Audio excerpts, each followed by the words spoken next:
Shabbat, Daf Lametet Amud Aleph. Nous avons vu hier dans la Mishnah plusieurs dinim qu'on va développer aujourd'hui, Bezrat Hashem. Alors le premier din, c'était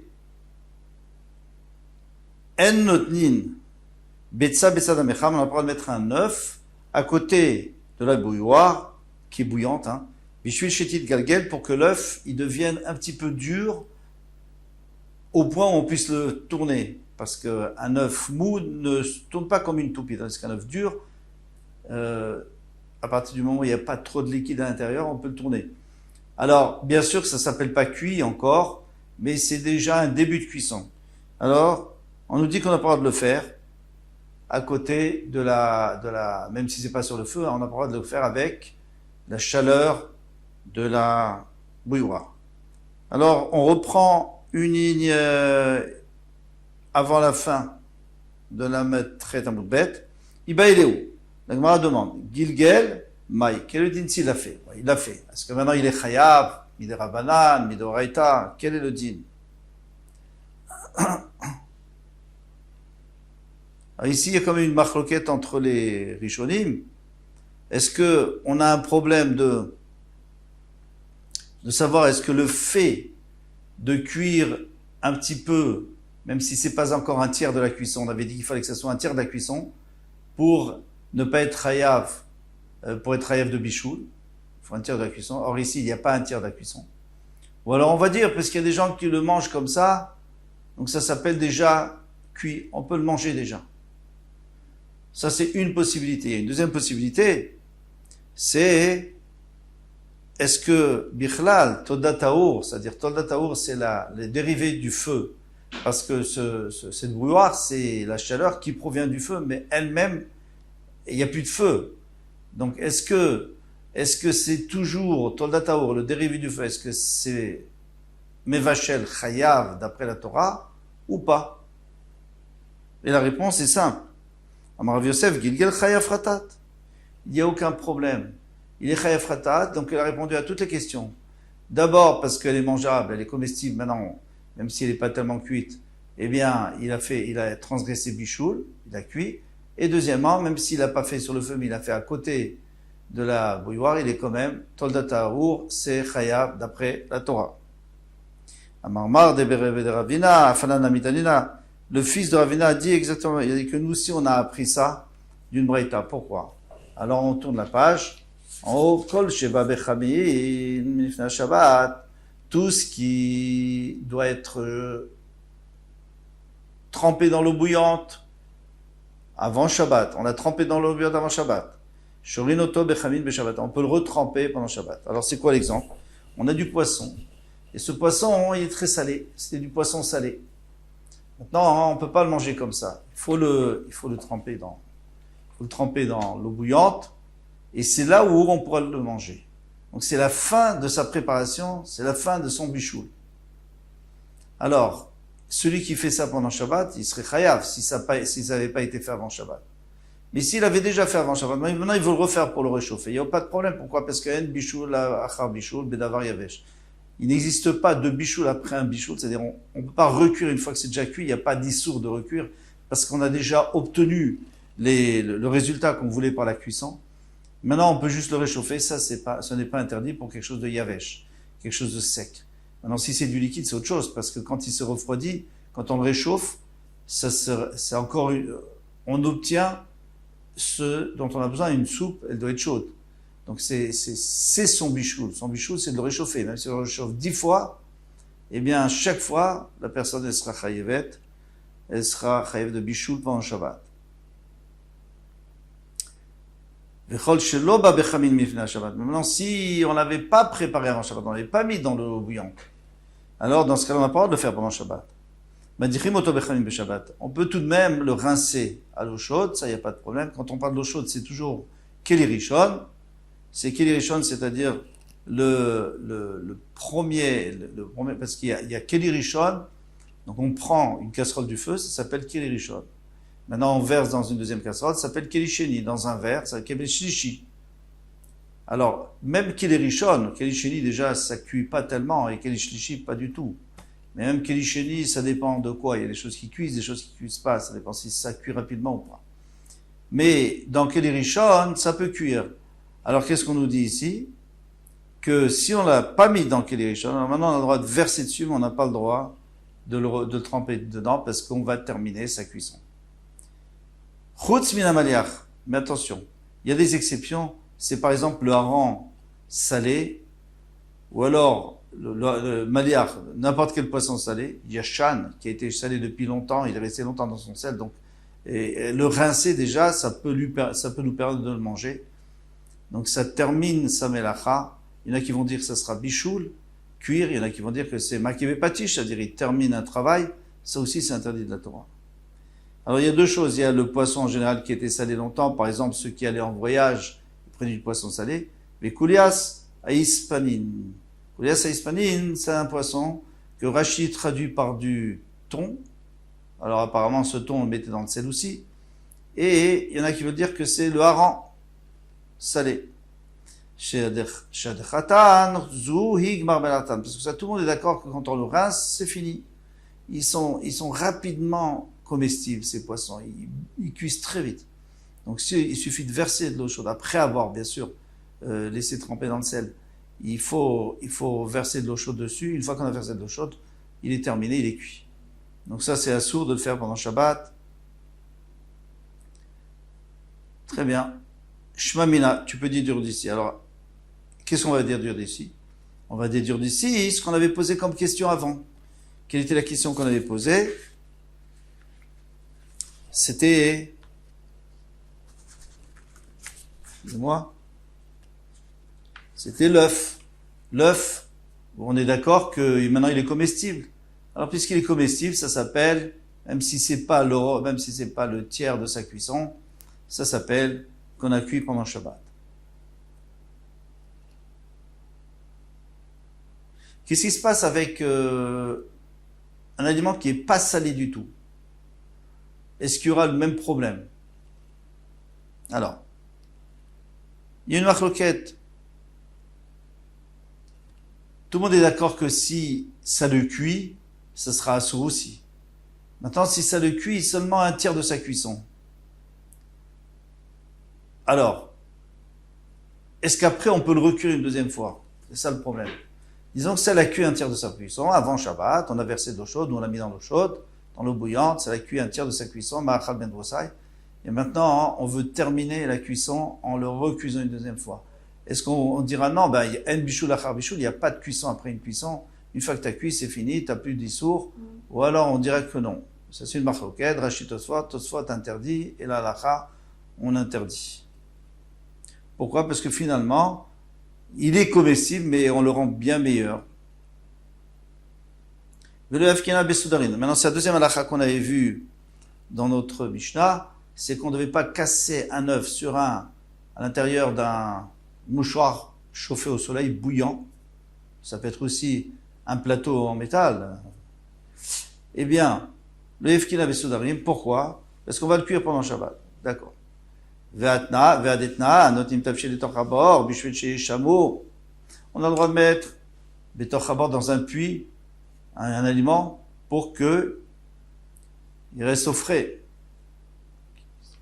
Ou alors on peut, par exemple, si on a de l'eau potable qui est chaude, on le met dans une bouteille fermée, dans une cruche, et on l'enfouit dans de l'eau qui est fraîche, mais qui est sale. Et comme ça, on pourra rafraîchir cette eau. Ça, il n'y a pas de problème. Ces deux choses-là, c'est permis. Bishvil shiitz nenu. Vetatsunen bachama bishvil shechamu. Alors maintenant, là, ça nous intéresse, ça touche ce qu'on a dit avant. C'est qu'on a le droit de mettre de l'eau froide au soleil pour la chauffer. Maintenant, tu viens de me dire qu'on n'avait pas le droit. Tu viens de me dire qu'on n'a pas le droit de mettre un œuf, de le faire cuire sur un mouchoir qui était chauffé au soleil. Alors pourquoi on aurait le droit de cuire de l'eau au soleil?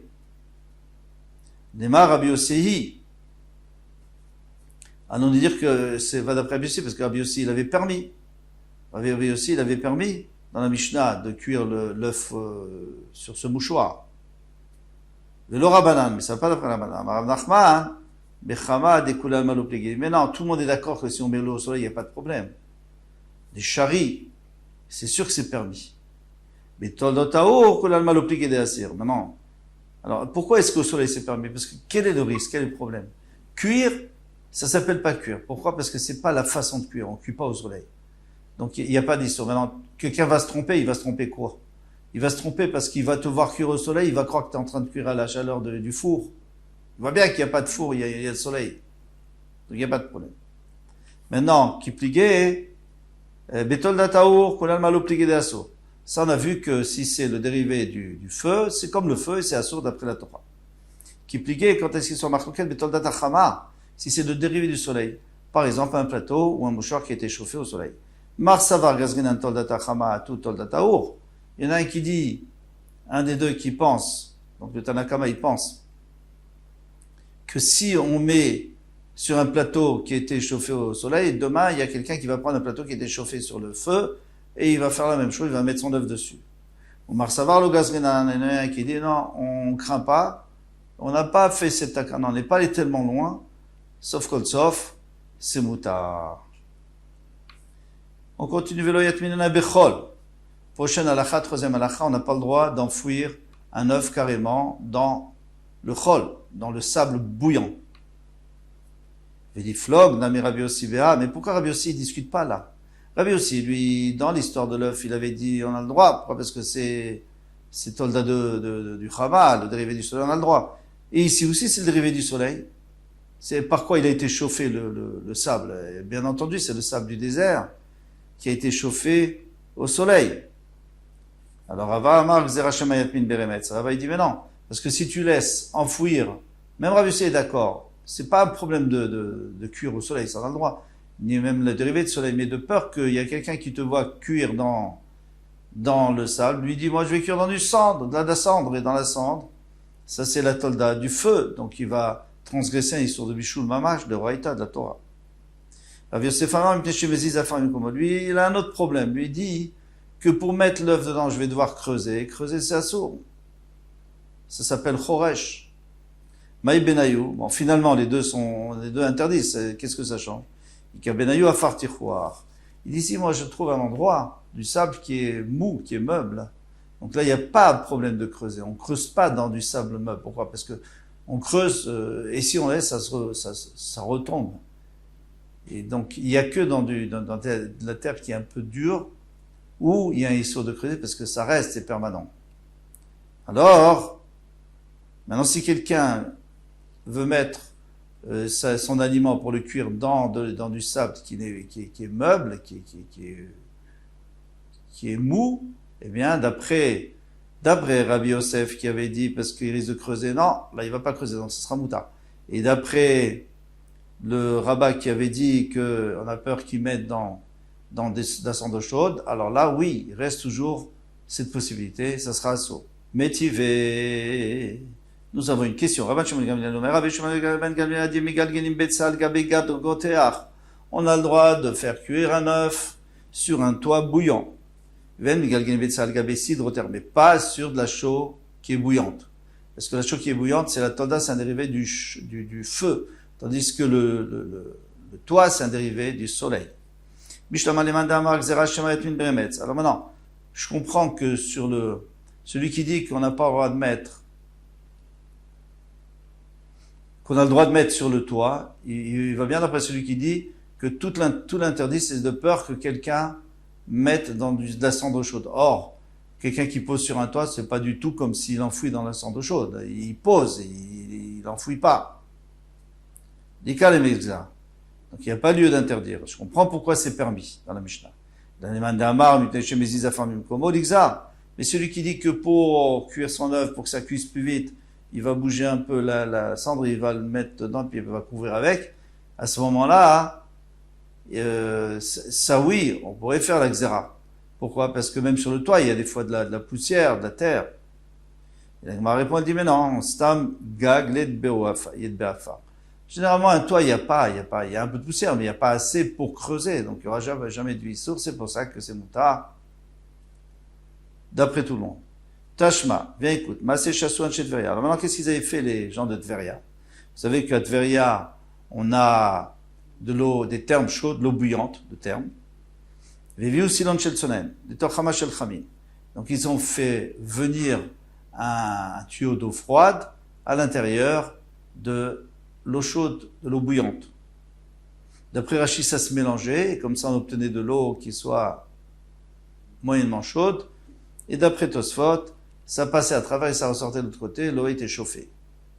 Les tochama shel chamin, bishlaman leman damar gzera shema yatmin, celui qui dit que tout ce qu'on a interdit, qu'on n'a pas le droit d'utiliser la chaleur du soleil pour faire cuire un œuf, par exemple, dans le sable, pourquoi on a interdit, et de peur qu'après, il enfouit dans le remès, dans la cendre chaude. Et là-bas, c'est pas du tout un dérivé du soleil, mais c'est un dérivé du feu. Donc il sera chayav de la Torah.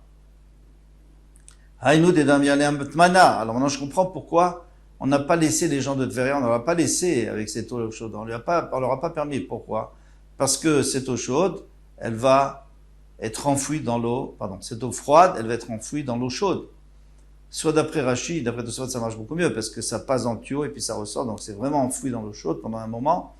D'après Rashi, ça reste enfoui dans l'eau chaude, puisque ça se mélange complètement. Et l'Aneman d'Amabne, chez Méziz Afamimkom, mais d'après celui qui dit que tout l'interdit de la tolda, du chama, du dérivé du soleil, c'est parce qu'il risque de creuser, et Maïka les Mema. Alors qu'est-ce qu'il y a? En quoi c'est un problème ici? Il n'y a pas de problème. Les Anshe Tveria, qu'est-ce qu'ils ont fait? Ils mettent dans l'eau. Mi savrat Maaseh Tveria, c'est fakae, mais tu crois que le Maaseh Tveria, il vient pour illustrer la Sefa. C'était quoi la Sefa? La Sefa, c'est l'œuf qu'on voulait enfouir dans le sable. Et c'est pour ça qu'on est coincé. Non, Areshakae, ça se rapporte sur le début de la Mishnah. Qu'est-ce qu'il y a écrit au début de la Mishnah? L'œuf qui n'a pas soudarim, il faut pas le mettre dans des soudarim. C'est quoi soudarim? Faut pas casser un œuf sur un mouchoir bouillant parce qu'il était au soleil. Rabbi Yossi Mati, Rabbi Yossi avait permis. V'achi kamre les Rabbanan et Rabbi Yossi. Alors maintenant, les Rabbanan, ils viennent, ils disent à Rabbi Yossi dans la fin de la Mishnah, ils disent, tu sais, on a une preuve contre toi. Pourquoi? Hamasé d'Anshe Tveria. Tu vois bien que les gens de Tveria, qu'est-ce qu'ils faisaient? Ils faisaient chauffer leur eau froide avec de l'eau chaude. L'eau chaude, c'est quoi? C'est Tolda Trama. C'est la Tolda, c'est le dérivé du soleil. Pourquoi? Parce que comment ça chauffe cette eau? Ça chauffe par la chaleur du soleil qui rentre dans la terre. On ne sait pas trop comment. Ve'asrelu le Rabbanan. Et pourtant les Chacham, ils ont interdit. Donc pourquoi toi, tu aurais le droit? Pourquoi est-ce que d'après toi, on aurait le droit d'utiliser le mouchoir bouillant, chauffé au soleil? Amarleu, il leur a dit, Tolda de il dit, mais non, c'est pas, la chaleur des termes de Tveria, c'est pas du tout la chaleur du soleil, c'est la chaleur du feu. Pourquoi? Les Chalfé apitra de Geinam. Parce que, elle se réchauffe sur le pétard du Geinam, sur la porte du Geinam. Alors on sait qu'il y a le Geinam dans le ciel et le Geinam sur terre. Le Geinam sur terre, il est en profondeur, et alors, l'eau qui passe là-bas, elle se chauffe. Alors, est-ce que c'est les volcans? Est-ce que ça vient de là-bas ou pas? Tout ça, c'est une affaire très intéressante à voir. Mais en tout cas, une chose est sûre, c'est que cette eau de Tveria, c'est l'eau qui jaillit du souterrain. Et dans le souterrain, elle est passée à la porte de Geinam. Elle s'est réchauffée. Donc, ça s'appelle Toda Taour. C'est du feu. C'est pas du tout le soleil. C'est pour ça qu'il est interdit de réchauffer l'eau froide à l'intérieur. D'ici, le Ramban, il veut apprendre quelque chose d'intéressant, de très intéressant même, c'est que le Geinam, parce qu'il y en a beaucoup qui veulent dire que le Geinam, c'est une image, il n'y a pas vraiment de feu, c'est la personne elle-même qui a tellement honte. Alors il y a plusieurs pshatim, il y a plusieurs explications. Lui dit, c'est sûr que tout ça est vrai, mais on ne peut pas renier qu'il y a du feu, du vrai feu. Et ce feu, c'est le feu que nous on connaît. Maintenant, ce feu-là, il est accompagné d'un feu spirituel ou d'un feu moral qui permet de purifier aussi l'âme. Mais c'est sûr que c'est du vrai feu. La preuve, c'est que c'est interdit d'utiliser l'eau de Tveria parce qu'elle a passé par là pour chauffer de l'eau froide. Avec ça, on se laisse, on se quitte, et Bezat Hashem, on se retrouve pour parler toujours de la même chose. On va toujours continuer à parler de ce Chama, Toldat Chama, le dérivé, Bezrat Hashem, Mesorot Tovot.